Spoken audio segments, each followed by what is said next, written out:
police back up the armed guards. You have the CIA men in plain clothes detail behind them when they're in full swing, in full operation. So it becomes quite conspicuous. They will seal off the resort. No people who are not Bilderberg can come in. They'll be stopped by armed guards. That's interesting. So how close do you think we can get to the site? A lot of it is luck and happenstance. I've been inside a few Bilderberg meetings. That was about 40 pounds 20 years ago. They don't like me very much, so they get me out of there pretty quickly. But just they know you, right? They seem to have noticed me. And in fact, when they were meeting, that was near Atlanta some years ago, this guy came up and told me, he said, Bilderberg people are very unhappy that you're here. I said, well, they've never been very cordial. Oh, I should mention, a couple of old spooks had volunteered to meet the plane. Their names could not be used. They met my plane. They drove me. They knew all about Atlanta. They drove me to the site of the crime. And when I got in, I was going to stay at the Bilderberg Hotel until everybody has the cash check out by noon Wednesday. All guests know that. I get a call. A moment after walking into the room with these two old spooks, the call said, "Oh, you wanted to stay another day? If you just move down to 120 instead of 116, you can stay another." That sounded like fun. I hadn't even opened my suitcase yet. I hadn't unpacked my other pair of socks. So down to 120 or something like that we go. Then the old spook said, one moment, turned over the couch, cuddles with it, and handed me a bug. The little hotel where we were staying at, Jim and I, out of the 20 rooms, 6 were occupied, 3 by the CIA and 3 by the German Secret Service. That's how serious these people are, and that's how afraid they are of actually what we may be able to reveal and what we actually do reveal publicly about the Bilderberger.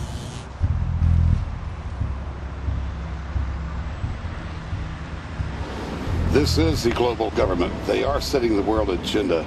Inside right now, they're deciding on whether or not there will be a war with Iran. They're deciding whether or not taxes will increase, whether oil prices will be suppressed or increased. There's much more on the agenda that we'll be finding out in the fullness of time. But those are 3 items that are heavy on their list this year. The decisions that these people take, again, they're not only decisions affect the business community, they affect politics, business, environment, across the entire spectrum. And these decisions are made and taken by a very elite group of people behind closed doors this year at the Brook Street Hotel. We are not privy to these decisions. We're not allowed to know what they're talking about. But we'll definitely feel the consequences of these decisions over the next 12 months when events which apparently by accident seem to happen, in fact, have been planned right here this year at Brook Street Hotel. Bilderberg is making great progress toward a world government. They have created a superstate in Europe called the European Union. They're intent on creating a Western Hemisphere Union called the American Union. NAFTA is to be expanded into every country in this hemisphere. As NAFTA expands, it will take on the role of the American Union. Was there any mention about Iran? Iran was discussed. The concern is not just nuclear weapons, but controlling Iranian oil. And Kissinger and others were arguing that all the Middle Eastern states have to get together to help control Iran, keep it from developing nuclear weapons. Underlying all of this is Iran's rich supply of oil, which you cannot captivate on because of its archaic system of exploiting oil. But the oil is there, it's its greatest asset.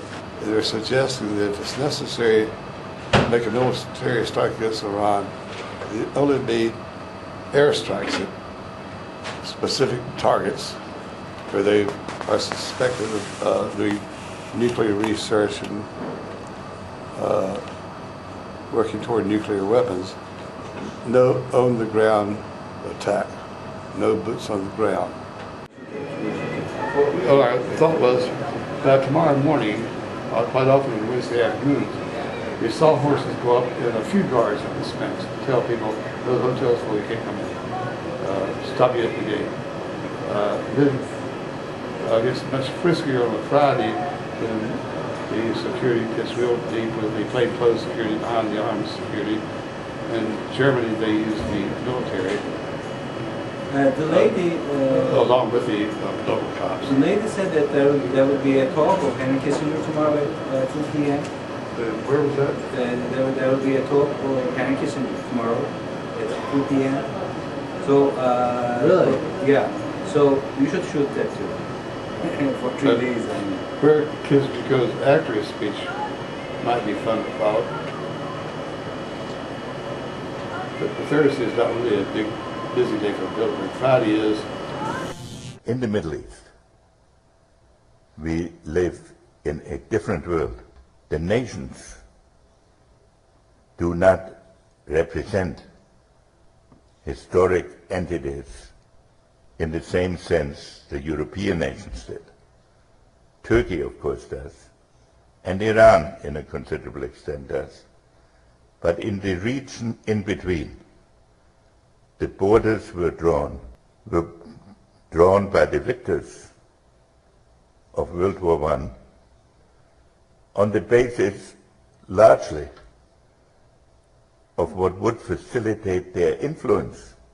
So therefore, the identities of these countries and of their borders can be challenged more easily.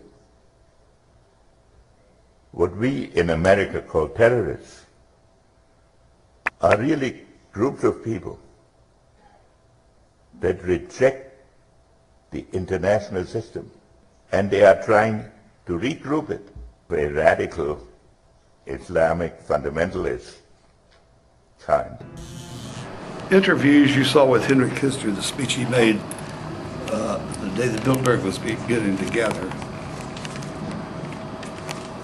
directions, is exactly what he said at Bilderberg. Although, of course, in delivering a speech, he may have varied something, he may have interjected a joke or whatever. But if you paraphrase and not quote directly, you're safe in reporting. That was what Kissinger said to Bilderberg. One cannot say one should end the war in Iraq as if it were a national problem. What is the war in Iraq affects all surrounding countries. I have disagreed with those who urge immediate withdrawal from Iraq, because I believe that that would move the crisis into the neighboring countries. The discussion is, as I pointed out before, largely on the issue, how do we end our commitment in Vietnam, in Iraq? But Vietnam was a different kind of issue. Vietnam was an episode in the Cold War. The problem in Iraq is that there is no government that controls its entire territory. So at the end of the day, the outcome in Iraq will depend on something that a German philosopher, Immanuel Kant, wrote at the end of the 18th century. He said, someday there will be universal peace. The only question is whether it comes about through human insight or whether it comes about because through a series of catastrophes of such a magnitude that people are so exhausted